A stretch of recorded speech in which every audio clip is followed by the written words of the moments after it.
Right. Ilan tayo?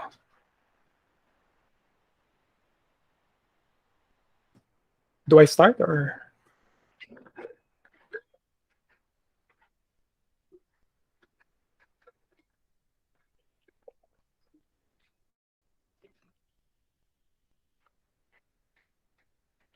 All right. So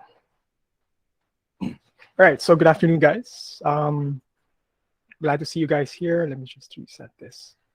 Okay, so our talk for today is I'm going to be talking about blockchain and NFTs. Blockchain and NFTs. So this is very interesting, especially if you're an artist, if you love to draw, right? If you have your own portfolio and you want to sell your artwork, this would be the talk for you. So a bit of an introduction for those who don't know me. I'm Imbong. I'm CTO for Pentadex.io, which is a crypto indexing company. And I'm also the program head for CSIT, right? CSIT. So I work with blockchain and NFTs on a daily basis, which is why it's all very interesting. Right? It's all very interesting. So um, a bit of an overview. What we will be discussing, what we will be not discussing, however, is we will not be talking about cryptocurrencies because that is a different topic entirely. We'll be focusing more on blockchain, so you guys will understand what exactly the blockchain is and how does it relate to NFTs. Kasi ngayon, blockchain, everybody's saying, oh, blockchain this, blockchain that. But totoo lang, ano ba talaga yan? Right? How does it work and why is it so important? Okay, so let's begin. Okay. So blockchain-wise, there are a lot of concepts involved in the blockchain. So my goal for today is try to make it as simple as possible, right? I'll try to make things as simple as possible. So I'm going to use only the amount of terms that are necessary for you guys to understand what the blockchain is, right? Now, you guys are probably born after 2000. So the internet started around 2000, actually around 1990s, early 1990s. And what's interesting is that when the internet started out, everyone was as confused as the internet was then to blockchain is now. They were asking, what's the internet? What is email? Why is there an at symbol in email? Right. So everybody was asking that question. And it's happening again today when it comes to the blockchain. So first and foremost, the internet evolves in phases. Right. So as technology evolves, everything else evolves, and the internet moves along with it. Right. Internet moves along with it. And the way technology works, it's always derivative, meaning one piece of technology is always derived from another technology, which is based on another technology, etc. So blockchain is just that kind of technology. It was derived from what we have now, which is the internet. Okay. By the way, if you have time at the end of this talk, I'd like to show you guys how to set up your own wallet, your first wallet, so that you could create your own NFTs right off the bat. Okay, so hopefully, if we have time, then we can run through that. Okay. By the way, if you have any questions, I have chat on my window, so you could just type, just post it there. Okay, so a bit of a quick history lesson. History. Internet has been around for a long time, and what's very interesting about it is back in the 1990s, you have Yahoo, and obviously these are just some of the sites which came out then. 2000, one of the big things in 2000 was the advent of YouTube, and YouTube then was run by Flash, right? So if you don't remember Flash, that's okay. It's dead now, so that's fine. Now it's run mostly by HTML5. And now we are moving into the next phase of technological upgrades. You have VR, you have AR, and all of these other Rs coming out of the mix. Okay. So what exactly is our current phase? That's the question. If the internet comes out in phases, what is our current phase? Well, in terms of phases, the word which you've probably heard if you spend a lot of time online is Web3, right? Web3 this, Web3 that. Okay. But most people don't really understand ano yung Web3. So what exactly is Web3? If there's a Web3, I didn't even know there was a Web2, much less a Web1. Right. So let's compare. Web1 is known as the information economy. So would be around the 1990s. Web1 is the information economy. Web2 is the platform economy. Web3 is the ownership economy. Okay. So let's look at each one. Web1, as the information economy, the goal of that is, as consumers, we merely consume the data. Meaning there's data online, we have access to the internet. If we have a question we want answered, we go online. So we're merely consumers. And that's why search engines started to proliferate back in Web1 because it allowed people to find the information that they need, purely consumer style. And that's Web1 for you. That's Web1. Web2, on the other hand, is derivative from Web1. Okay? Because of the way people started consuming data, when Web2 came around, Web2 is known as the platform economy, which is all about the users now not just consuming data, they also create data. Right? That's the big difference. Users now also create their own data. Hindi lang sila on the sidelines watching, the cars go by. They create their own content, and they have other people consume the content that they create. That's Web2. Okay. Now, in terms of phases, we are moving towards Web3. Right? We are moving towards Web3. But to give a more detailed example, Web1 and Web2. In Web1, your computer is the platform. Right? So if you needed information, you usually need the right software to find that information. So if you guys have one of those Encarta DVDs, right? So if you need data, you have to go there. Web2, on the other hand, the web is the platform. Okay? You don't need to install anything except the browser. The web is your platform. Okay. Next is Web1. Data is accessed by multiple installed software. Same thing. Web2, you only need one software, which is the browser. Web1, you have individuals working to gather the data. And in Web2, you have community sharing wisdom. Right? So the community shares the information that they have. Right? And there are a lot of good examples of communities sharing wisdom. I'm sure you guys know all about Reddit, and if you Google, there's such a thing as Reddit detectives. And what Reddit detectives do is they open cold cases and they try to solve them. So the great thing about that is they combine what they know. So it's the minds of the many outweigh the minds of the one, okay, because they're sharing their wisdom. So that's a good example of what community sharing information is. Okay. Next is Web1 is populated by homepages, and Web2 is populated by blogs. So if you don't have your own blog, that's fine. I don't have my own blog. You create your content, so you're a content creator. You're a content creator. And lastly, Web 1, you're individually tracking any information down. If you need something, you Google it, you find it, you put in the effort to look for it. Web 2 doesn't work that way. The way Web 2 works is if you have information, it's sent directly to you. Hindi ka na maghahanap, lalabas na yan. Right? And I'm pretty sure a number of you have those news apps where you just open them each morning and you see what's happening. Right? And you didn't even have to Google anything. Right? Nandun na, it's sent directly to you. Okay. So what's interesting about Web 1 and Web 2 is that for Web 1 and Web 2, all of your data is centralized inside a single server. Right? So you have the Facebook server, you have the Google servers, the Microsoft servers, etc. Right? So if that's Web 1 and Web 2, what's Web 3? What's Web 3? And if you look at some of the logos here, these are some of the sites which are active right now in Web 3. Case in point, OpenSea, which is dedicated towards NFTs, which I'll show you guys later on how to use if we have time. Okay. So if Web 1 is you're a consumer, then you're a creator in Web 2. Web 3, you are custodians of your own information. In short, ikaw ang may-ari ng data mo. You own your data. And the data could be anything. It could be the things that you posted. It could be your medical history, your voting patterns, anything. Right? Financial data, anything. If it's data, you own the data. Right? So Web 3 is a very huge shift from Web 1 and 2. Because in Web 1 and 2, data is centralized. Right? And that's, in fact, the biggest problem when it comes to Web 1 and 2. Since data is centralized, other people have control over your data. They control it. Alam ba natin kung anong ginagawa nila? We don't. Right? That's why there are a lot of privacy concerns. People saying, oh, Facebook is too powerful because it has too much information.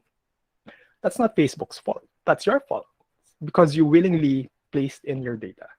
Right? So, hindi naman your fault. Sobra naman yata yun. Okay.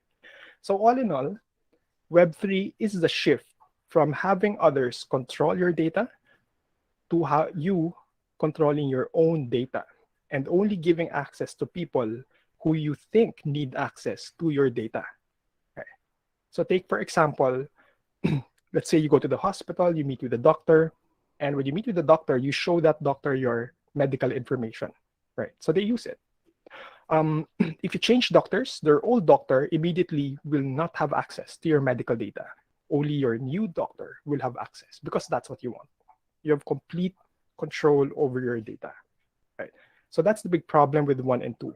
Data is controlled by a third party, not by you. Okay. And this is where blockchain technology comes in, right? Blockchain technology. Now, we've all heard about blockchain technology one time or another. But what exactly is the blockchain? Ano ba talaga siya? Right? If you've seen a lot of videos talking about the blockchain, a lot of them actually explain it very well. So in order to explain it properly, I'd like to go through a series of steps. First, what is the blockchain in layman's terms?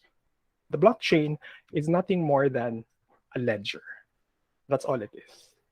Ano yung ledger? A ledger is just a book where you log things. You type, you put in things. The ledger could contain any type of information, but at the end of the day, it just lists data. Right? Now, this picture of a ledger we have here, it might not resonate too much with a lot of you. So since nasa Philippines tayo, let's look at something more familiar to us. This is a ledger. Yan. Pumapasok kayo sa building, di ba? Nagsusulat kayo dyan. Anong pangalan nyo? Anong floor ang pupuntahan nyo? Sino ang visit nyo? Ano ba? What time did you come in? What time did you come out? Okay. And that's all it is. That's all a ledger does. It just logs information. Yan, personal information. Oo. In fact, yung mga sinusulat nyo sa notebook, pag pumapasok kayo sa bagong building, malay ba natin kung anong ginagawa nila doon? Right? Database, yeah. So we don't know what they're doing with that information. In fact, they could actually manipulate that information for their own purpose, right?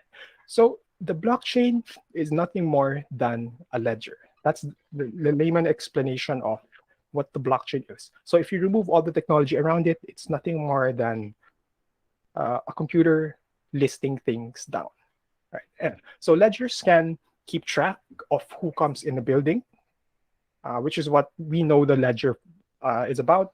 It can keep track of how much you've spent. So if you're into um, saving a lot of money, you probably have those apps on your phone which keep track of how much you're spending for the month.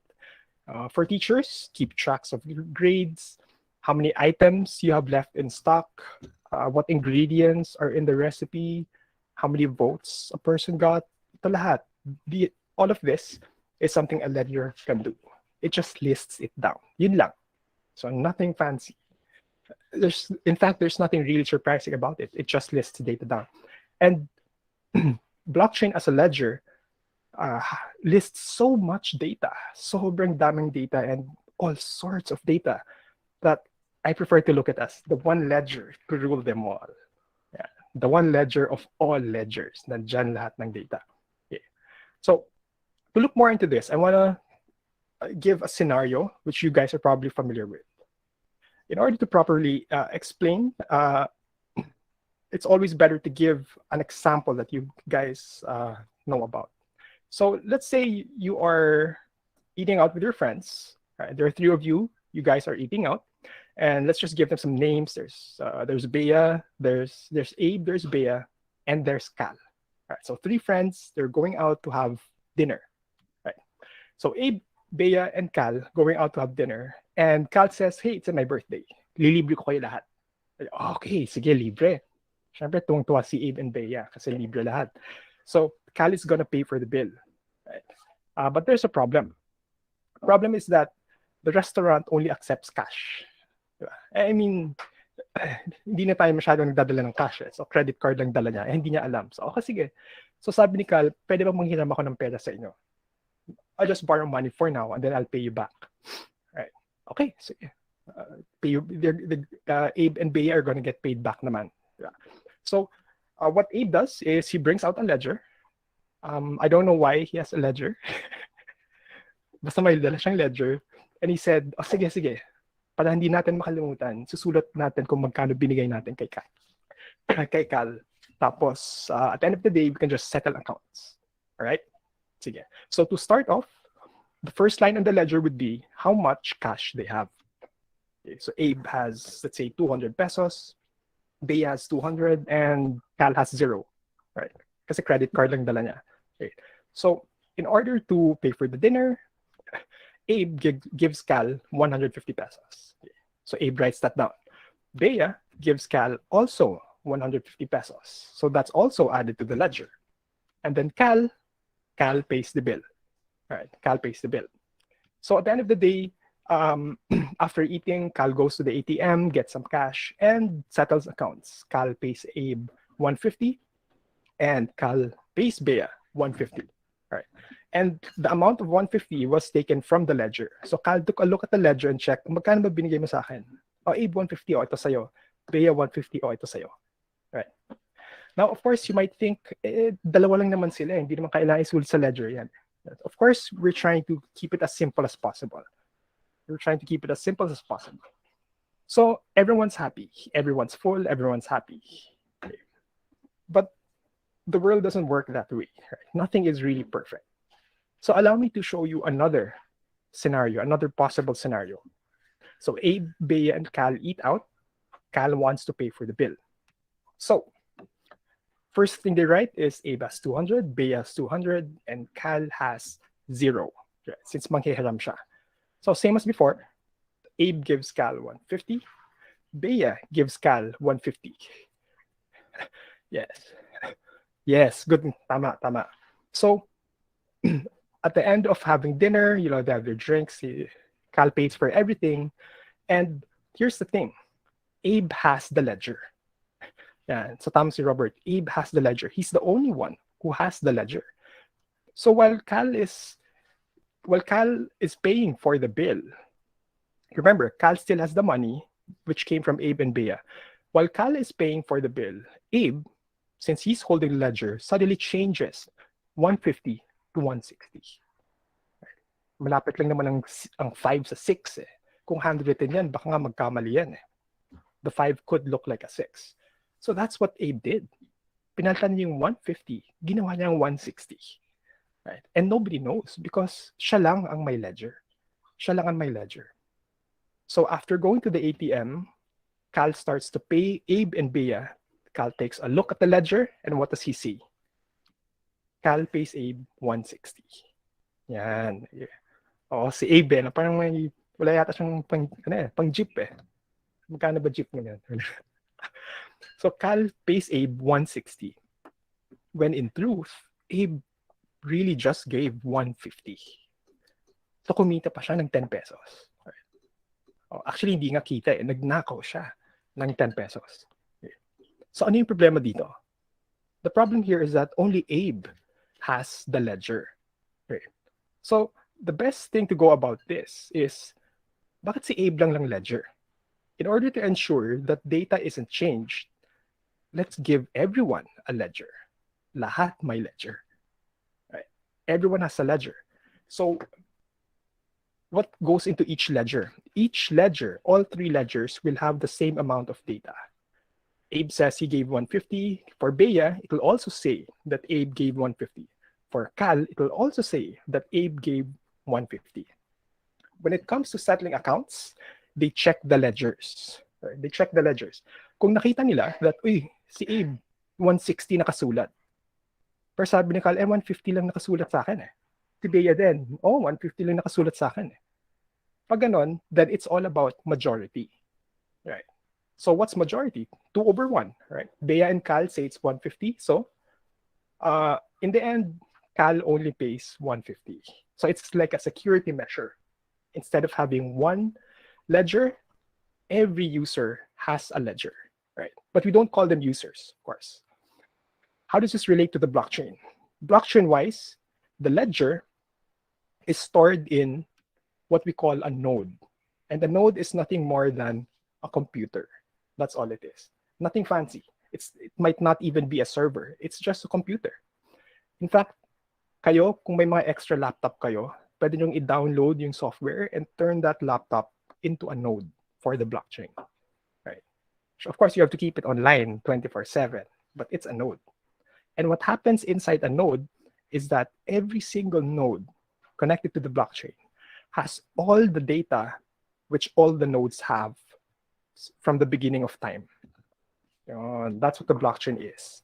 The blockchain is a collection of nodes. And each node, so node is just a computer, and each node has all the data which all the other nodes have. And since they're all the same, they all have the same information, if any piece of data is modified, they will just look at the majority, right? They'll just look at the majority. Now, if this doesn't sound familiar, it should, because this is exactly how Pirate Bay works. This is exactly how torrent works, where you get data from one computer to the next. You're sharing information, right? You're sharing information. But the problem here is, if you're still confused, ang tanong problem dyan is, so hindi naman siya node chain eh, blockchain siya.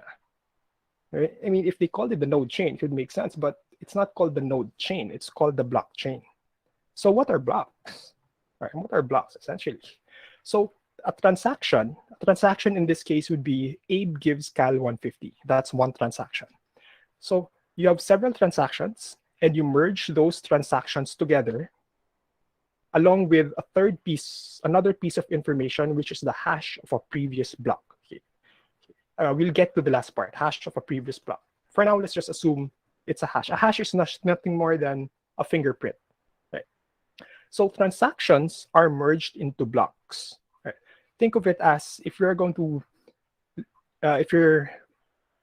lend your friend, let's say, the first season of Demon Hunter, right?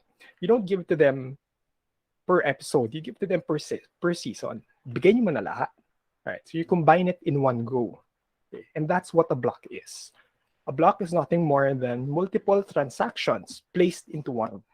And that one is called a block. Right? That's where the block is. So ano yung chain? If a block is nothing more than a collection of transactions, where does the chain part come in, right? So if you look here, current block for number 2, current block is hashed, so it gets the fingerprint of that hash, and hash from number 2 is saved in a new block. So in short, the hash of this is saved into into this block, and then the hash of this block is saved into this block, right? That's what happens. And I'd like to show you an example of how hashing works. Okay. The way hashing works is a hash is nothing more than a string of letters and numbers, which ensure that the data has not been modified. Okay.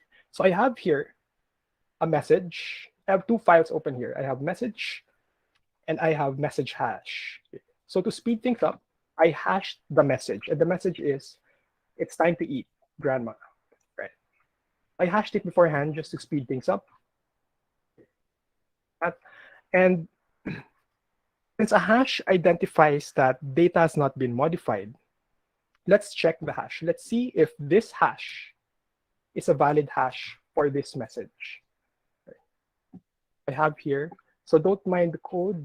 So just there. So the command is pretty short. Okay. Saying, using this algorithm, check message hash, right? And it says that okay siya. Right? So that means message has not been modified, right? But if I modify the message, something as simple as deleting a comma, 1 character, right?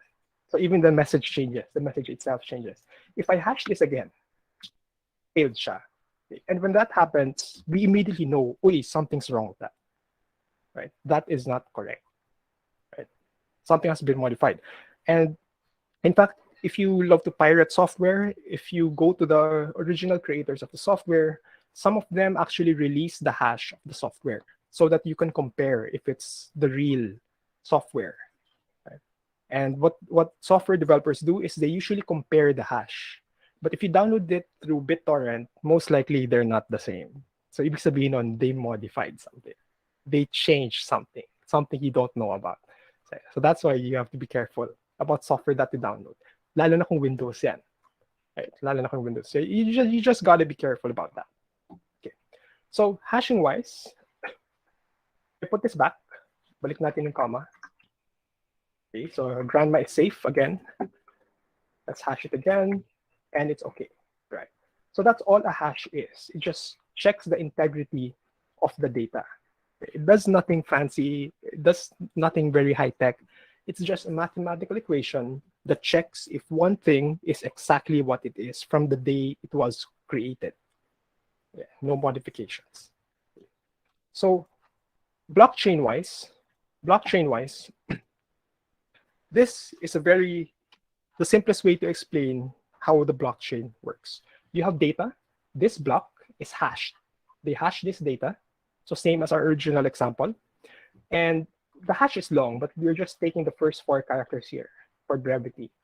And in this hash is saved in the next block, right?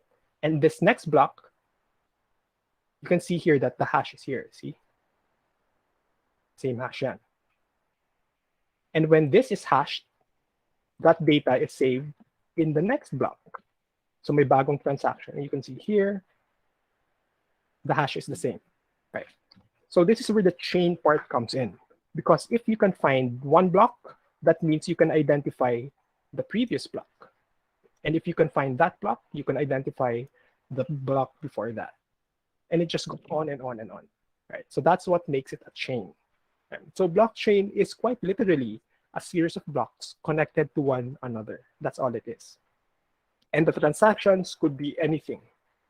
Sa ngayon, ginagamit natin as for financial data, right? Cryptocurrency. But in truth, there are so many use cases for it. Okay. So to summarize, blocks are hashed, and each block, they each have their own hash, which is unique from all the rest, right? Which is unique from all the. That's all it is. Blocks, transactions are grouped into blocks. Blocks are saved in nodes, and all nodes are the same. Put that all together, and you have the blockchain. Okay. The blockchain where if somebody cheats and modifies the data, everyone else will know. Everyone else will know. In fact, going back to this previous slide, if somebody modified this data, this immediately becomes invalid. This becomes invalid. So in short, if one block is modified, any block that comes after it is also invalid. Kasi nga the hash would change. See? So if I modify this, then mali na to. Kung mali na to, then mali na to. Then mali na to. Right? So that's where the term blockchain comes in. Okay. Each block is connected to another block. Okay. Any questions so far? If there's anything you want clarified, just leave a message in chat. Right. So hashing verifies the block hasn't been modified. The hash is saved in the next block. Hashes are useful if you want to detect changes. And if block hash changes, it invalidates all succeeding blocks, rendering it untrustable. So a blockchain just tracks data, and it also ensures that the data has not been changed. Use cases would be in finance, medicine, elections, education, economics, supply chain. Walmart uses the blockchain to monitor their supply chain. Research, fraud, communication, sciences, engineering, etc. Right. So, which brings us to the question, what are NFTs in this case? So, blockchain just logs data. So, ano yung NFT and how does it connect? So, most of us have probably already heard of NFTs. And I'm pretty sure what you heard about NFTs is that people are buying like crazy. They're buying so many pieces of art like crazy. And that's true. That's true. This art was bought for $6 million. Right? $6 million. Insane. Tama, it's insane. So it was bought for $6 million. So let's try to break down. What is an NFT? First, what does NFT stand for? NFT stands for non-fungible token. Right? Non-fungible token. By the way, if you're an artist, you have to get into NFTs. Right? If you have a lot of artworks, you could sell them as NFTs. Okay. So NFT stands for non-fungible token. Okay. Now, focus here is the word fungible. What's the word fungible? This isn't really something we use on a daily basis. I can't remember using the word fungible in a sentence. If I use that around my friends, isipin nilang yabang naman itong kasama natin. Right. So let's call it something simpler. Fungible is nothing more than replaceable. So instead of calling it non-fungible token, you could think of it as non-replaceable token. Right. That's what fungible means. Fungible, by the way, is an economics term. Right. Okay. So I have here a few examples to give you an idea of what exactly fungible is. So I'm going to show a series of pictures. On the left, you have replaceable. On the right, you have non-replaceable. So first, what is replaceable? Money is replaceable. Money is replaceable. What do I mean by replaceable? If you have 100 peso bill, right? Let's say I have a 100 peso bill. If you also have a 100 peso bill, does that mean my 100 peso bill is better than your 100 peso bill? Di ba hindi? It's the same. In fact, pwede nga tayo magpalit eh. Right? So money is replaceable. You can just exchange a 100 peso bill for any other 100 peso bill, and it would still be worth 100 pesos. That's what replaceable means. Non-replaceable, on the other hand, is the Mona Lisa.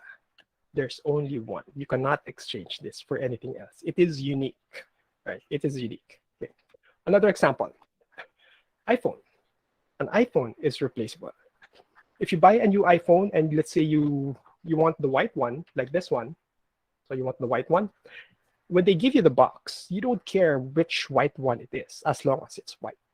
Right? So phones are replaceable.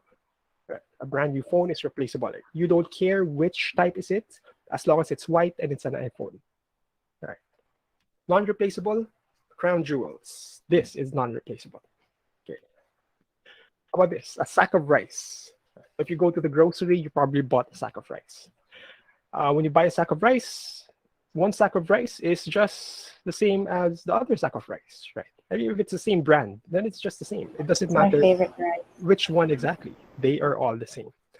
Yes. You have a question? Okay. So, sack of rice, very replaceable. Non-replaceable, this Pokemon card, non-replaceable. By the way, this is the most expensive Pokemon card, which sells for 400,000 pesos. Oh, sorry, $400,000. This Pokemon card sells for $400,000. So if you're the owner of this, congrats. Right.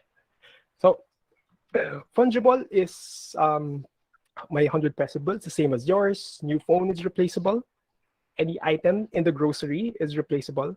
A container for takeout is replaceable. And as long as you get one that's identical to the rest, you're happy. So it doesn't really matter which one, as long as it's what you're expecting.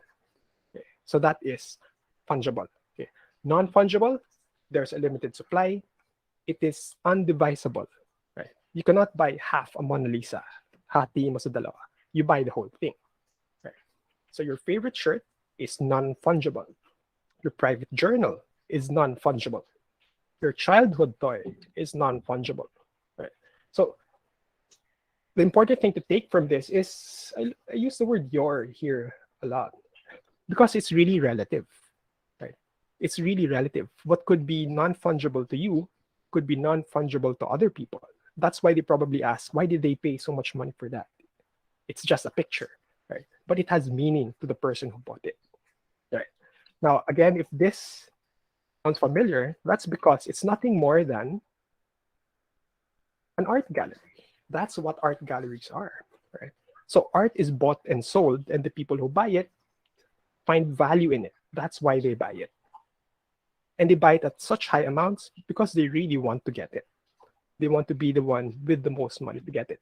So a few examples would be the Son of Man. So I got these paintings. I didn't get the more common ones, which everybody knows, like the Mona Lisa.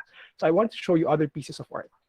You have so Whistler's Mother, the Son of Man, and I was a bit surprised because this is actually one of the more popular paintings I found. Dogs playing poker. So it's a real thing. I searched 35 popular paintings, and that came out. And if you're not into dogs playing poker, you're not into someone who think art is worth investing in. There are other things you could invest in also, like wine, right? Like wine, right? And wine, the value of wine increases every year. That's assured, 100% sure. So there are also people who invest in wine instead of investing in artwork, right? Because they find value in it. Right? And next, you have NFTs. This is where NFTs come in. NFTs, such as the Nyan Cat, which is bought for $602,000. Right? The Nyan Cat. If you don't know about the Nyan Cat, go online. Go to 9gag. Okay. So, what are the features of NFTs? NFTs, it enables the use of digital artwork as collateral in a decentralized loan. Okay. To summarize that, what it means is your artwork, your digital artwork, can now be used in exchange for assets. Meaning, you could trade your artwork to buy a house, maybe if it's really rare, right? So all of a sudden, hindi lang siya artwork sa computer mo na nakasave in PSD. If you make it into an NFT and somebody finds value in it, you can exchange it for real funds, like real artwork. Right? That's the great thing about NFTs. Okay. Next, it's digitally distinct, okay, non-fungible. Each NFT has an owner, making it easy to identify. Again, thanks to the blockchain, it's easy to identify since one block will show you the previous block and so forth. It also allows for content creators to access global markets. Where before, if you wanted to sell your artwork, you needed to know someone who has access to an art gallery. Ngayon, hindi. Right? If it's an NFT and a lot of people find it that your NFT has value, they will buy it. Right? So just remember, ang ibig sabihin niyan is just because it's an NFT, someone will buy it. It's not. if you make it an NFT, somebody has to find value in it. Then they will buy it. Right. If they think it's not worth anything, then you won't get anything. If they think it's worth $1, then they'll probably buy it for $1. Right. So it really depends on how they view the artwork that you post. Right. So here are some artworks which are sold online. First 5,000 days. This is the most expensive NFT ever sold for 69M. Yes, Pogs. You have Not Forgotten But Gone, 1 million. Right. So you can see here, it's not just illustrations. You have artworks. I'm sorry. You have collection. You have collages. You have, I think this is 3D, right? And the newest thing, which is very interesting right now for NFTs, is what we call generative art. Right? I mean, generative art. Generative art, this is where programmers start to get in on the game. This is where they start to say, hey, teka lang. People are looking into buying NFTs. Why don't I write code which will generate NFTs?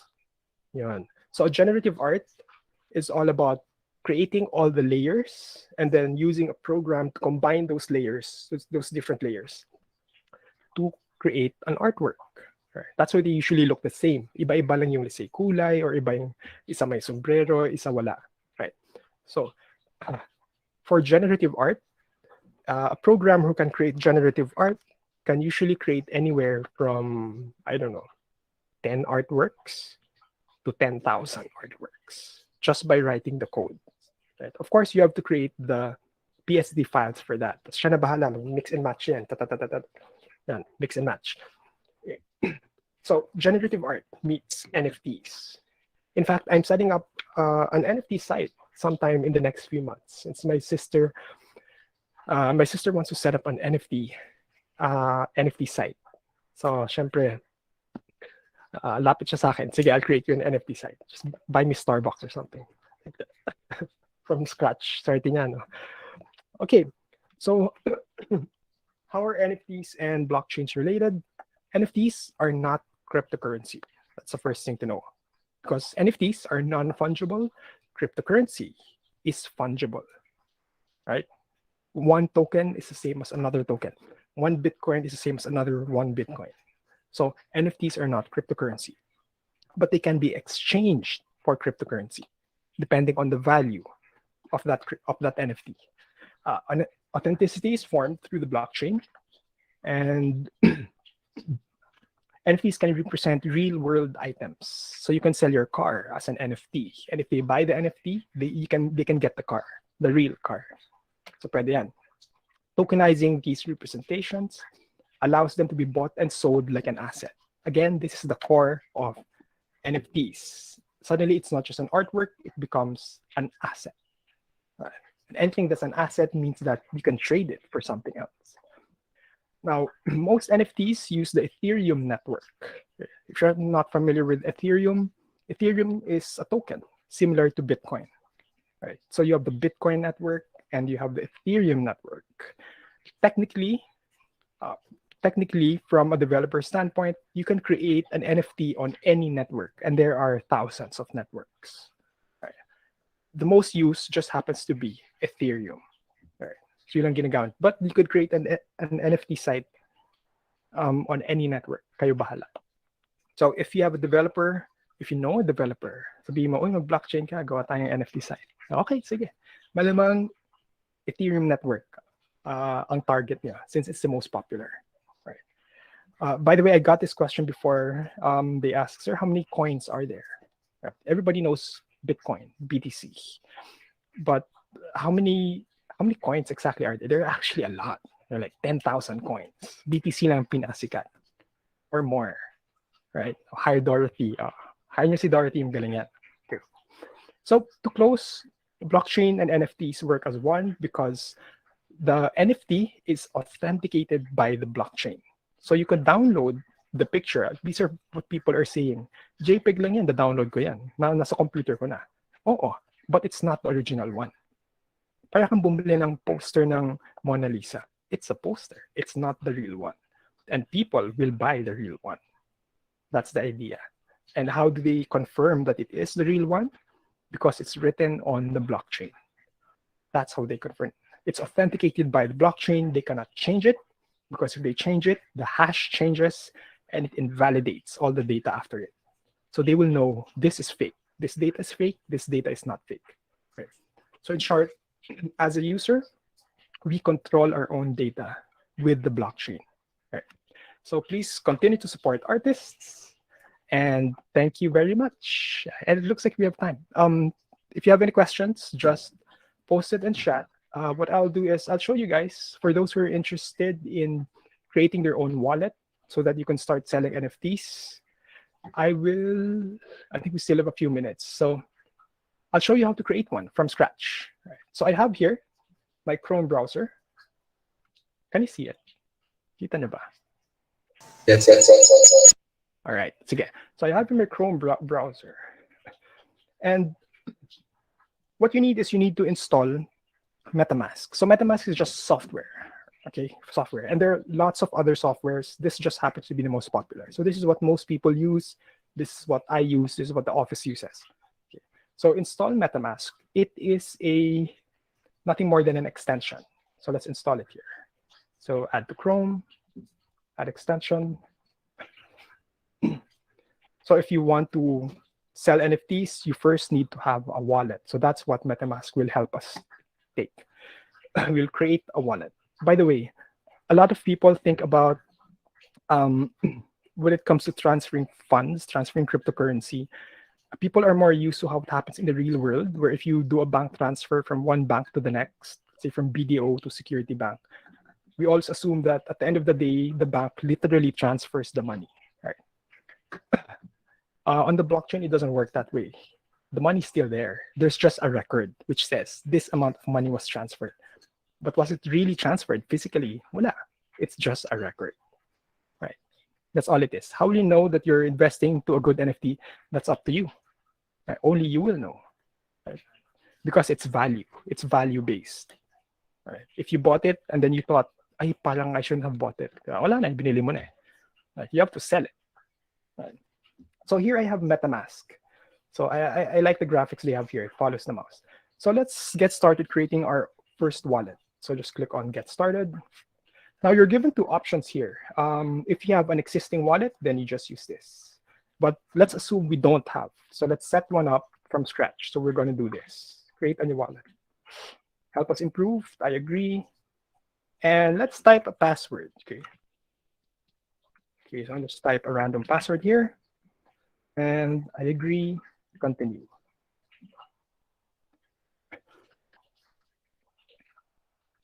Yes, they agree. Wait until somebody buys their NFT, then they'll start to agree. Secure your wallet. So I suggest watching this video, but in our case, let's skip it for now. Okay, next. So now, secret recovery phrase. This is the most important thing of all. When you create your own wallet, you are given a secret recovery phrase. A secret recovery phrase is nothing more than a series of words. All right. And here's the thing. Nobody should know your secret recovery phrase, only you. In fact, this is how scammers steal coins. They pretend they're customer service and they say, ma'am, I can't help you if you don't give me your secret recovery phrase. If somebody asks for your secret recovery phrase, scammer yan. Right? Scammer kagad yan. Nobody should ask for your phrase. Only you should know your phrase. Just keep it, store it, keep it secure, but nobody should know it. Since we're just creating a random wallet here, let's see here. Click to reveal secret words. Click.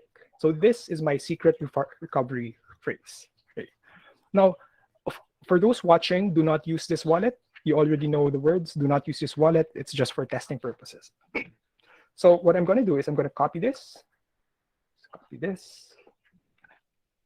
And I'll put it in a text file. Here, paste. I'm putting it in a text file so that we can check it later on. Yes. And then click on next.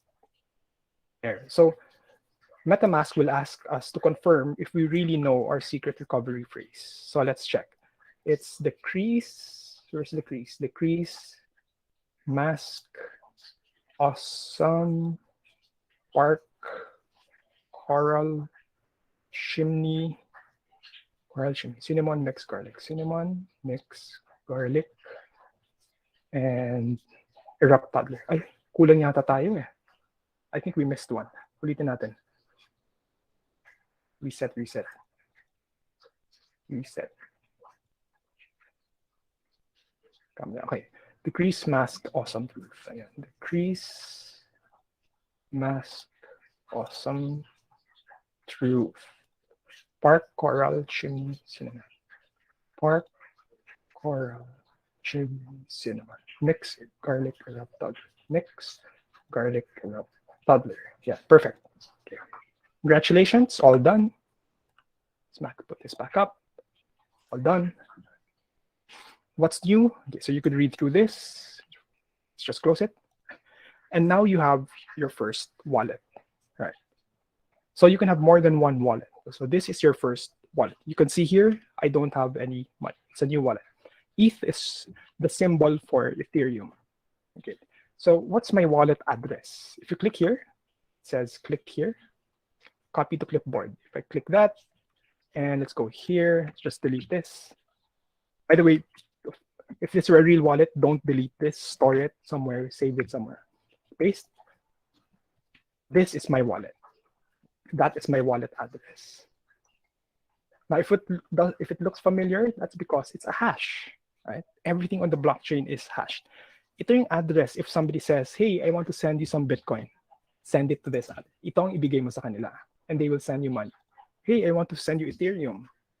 Or if you're a graphic designer, you can tell your client, hey, instead of paying me in pesos, you can also pay me in cryptocurrency. Send it to this address. Okay, so if they send money, that's where it will go. Paano i-handle isang NFT games or once na meron ka ng sariling NFT games? Oh yeah, you could create your own game with in-game currency. It's more along the lines of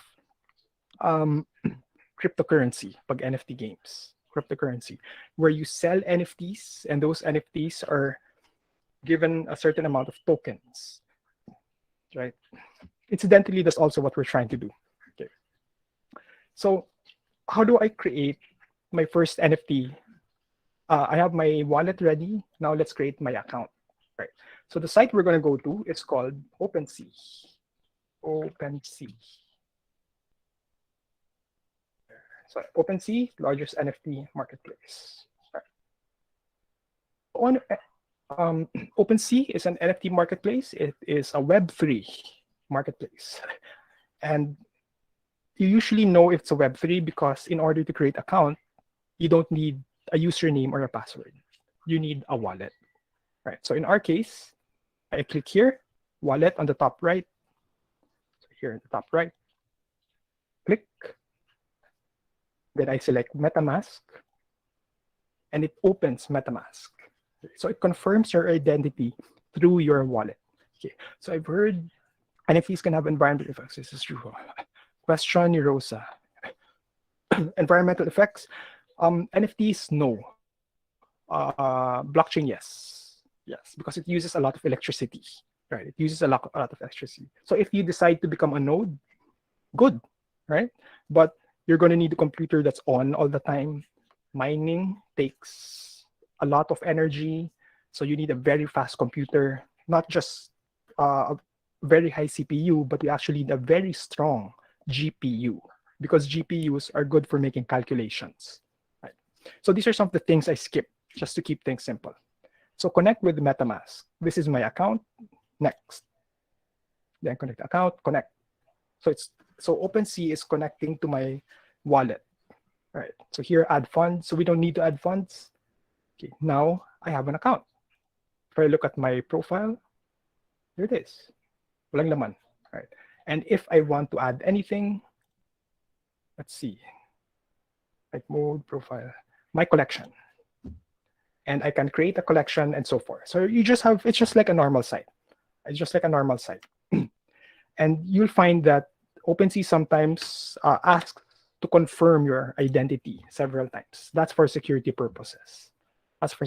Since NFTs, as you saw earlier, could cost anywhere from 1 Ethereum to millions of dollars. Right? So you really have to keep it secure. And the rest is just filling in the data. Right? Now, when you upload your artwork here, you're given the choice, of course, what blockchain do you want to use? Ethereum network or Polygon network? Okay, so Polygon is another type of network. Most people choose Ethereum most, but Polygon's also fine. Right? Polygon's also fine. One thing to note here is that your artwork will be here. People will see it. If they want to buy it, then they'll make you an offer. But you can also aggressively sell it, purposefully sell it. Meaning, if you sell it, more people will know about it. But if you want to sell it, you usually need money. You need what we call a gas fee to write it to the blockchain. Right. So unfortunately, we don't have enough time to talk about what exactly is gas. But all in all, this is it. You create a wallet using MetaMask. Once you have a wallet, you create an account in an NFT marketplace. And OpenSea is just one of those NFT marketplaces. There are a lot. There's an NFT marketplace for illustrations. There's an NFT marketplace for real artwork, for photos, etc.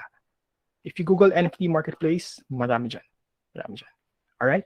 So I hope you learned a lot. I hope it was entertaining as well.